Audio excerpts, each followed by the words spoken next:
দ্রুত বীর্যপাত এটা এমন একটা বিষয় যা নিয়ে অনেকেই খোলাখুলি কথা বলতে চান না, কিন্তু এটা সরাসরি আত্মবিশ্বাস আর সম্পর্কের ওপর একটা বড় প্রভাব ফেলে। তাই আজকের এই আলোচনায় আমরা কোনো রকম দ্বিধা না রেখে এর কারণগুলো জানব এবং এর স্থায়ী সমাধানের পথগুলো কি তা খুঁজে বের করার চেষ্টা করব। চলুন তাহলে শুরু করা যাক। প্রথমেই একটা জিনিস একদম পরিষ্কার করে নেওয়া দরকার, এই সমস্যাটা কিন্তু কোনো বিরল ঘটনা নয়, বরং এটা খুবই সাধারণ একটা বিষয় এবং অনেকেই এর মুখোমুখি হন। কিন্তু এর সাথে যে একটা বিব্রতকর অনুভূতি আর মানসিক চাপ জড়িয়ে থাকে, সেটাই কিন্তু সমস্যাটাকে আরও বাড়িয়ে তোলে। তাই আজ আমরা এই সংকোচের দেয়ালটা ভেঙে ব্যাপারটা সহজভাবে বোঝার চেষ্টা করব। এখন মনে প্রশ্ন আসতেই পারে, এর কি আসলেই কোনো স্থায়ী সমাধান আছে, নাকি এটা সারা জীবনই থাকবে? উত্তরটা হলো হ্যাঁ, এর অবশ্যই স্থায়ী সমাধান আছে। এটা কোনো জটিল রোগ নয়, বরং এমন একটা অবস্থা যা সঠিক পদ্ধতি আর নিয়মিত অভ্যাসের মাধ্যমে পুরোপুরি নিয়ন্ত্রণে আনা সম্ভব। আর সেই উপায়গুলোই আমরা এখন এক এক করে জানব। যে কোনো সমস্যা সমাধানের প্রথম ধাপ হলো সেটাকে ঠিকঠাকভাবে চেনা। দ্রুত বীর্যপাত শুনলেই অনেকে এটাকে একটা ব্যক্তিগত ব্যর্থতা বলে ধরে নেন, কিন্তু চিকিৎসা বিজ্ঞানের ভাষায় এর একটা স্পষ্ট সংজ্ঞা আছে।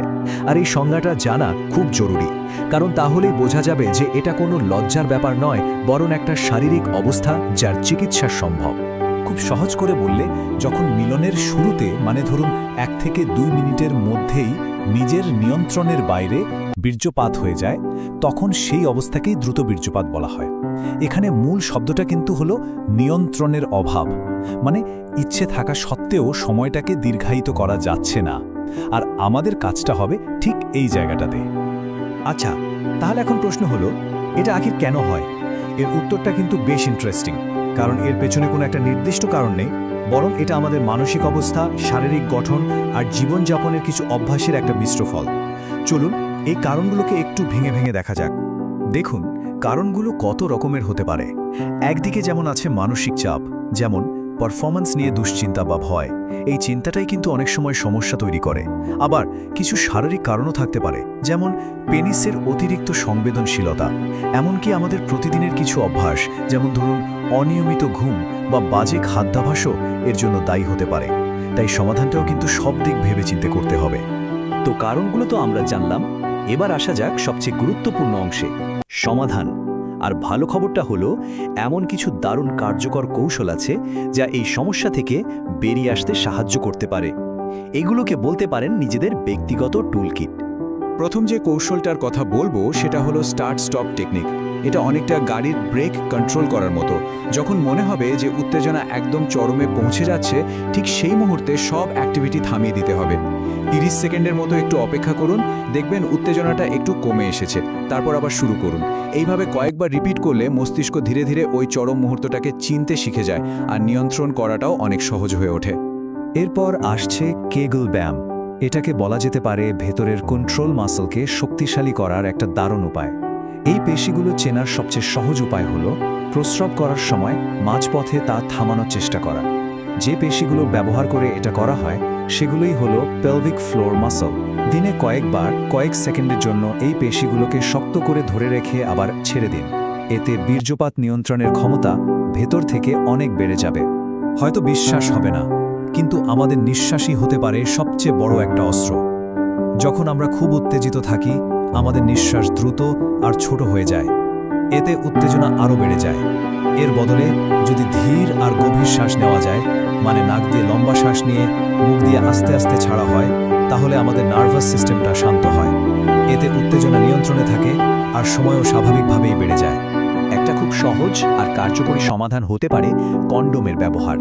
বিশেষ করে বাজারে এখন এমন কিছু কন্ডোম পাওয়া যায় যা একটু পুরু হয় বা তাতে ডিলেইং এজেন্ট থাকে। এগুলো আসলে সংবেদনশীলতা কিছুটা কমিয়ে দেয়, ফলে উত্তেজনা খুব দ্রুত বাড়ে না এবং নিয়ন্ত্রণ করা সহজ হয়। এটা হয়তো সবার জন্য সমানভাবে কাজ করবে না, কিন্তু চেষ্টা করে দেখতে তো কোনো ক্ষতি নেই। এই সব কৌশলের পাশাপাশি আমাদের লাইফস্টাইলও কিন্তু একটা বিশাল বড় ভূমিকা পালন করে।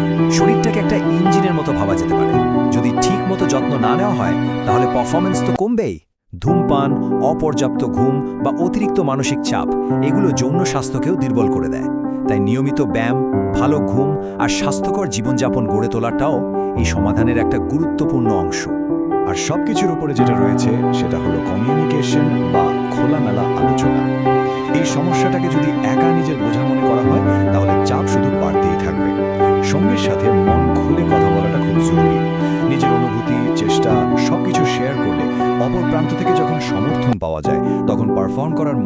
চাপটা এমনিতেই অর্ধেক হয়ে যায়।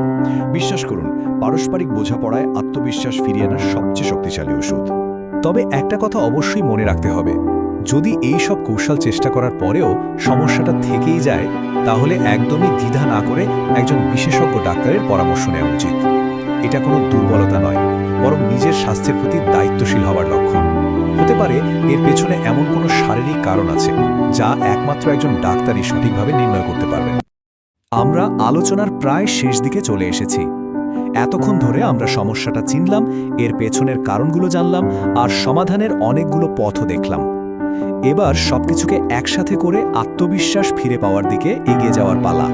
যদি আজকের এই আলোচনা থেকে একটাই কথা মনে রাখার মতো হয়, তাহলে সেটা হলো দ্রুত বীর্যপাত কোনো লজ্জা বা ব্যক্তিগত ব্যর্থতা নয়।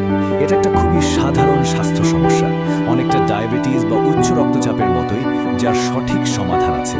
তাই নিজেকে দোষারোপ করা বন্ধ করে সমাধানের দিকে মনোযোগ দেওয়াই আসল কাজ। শেষ কথা হলো, নিয়ন্ত্রণ কিন্তু নিজের হাতেই।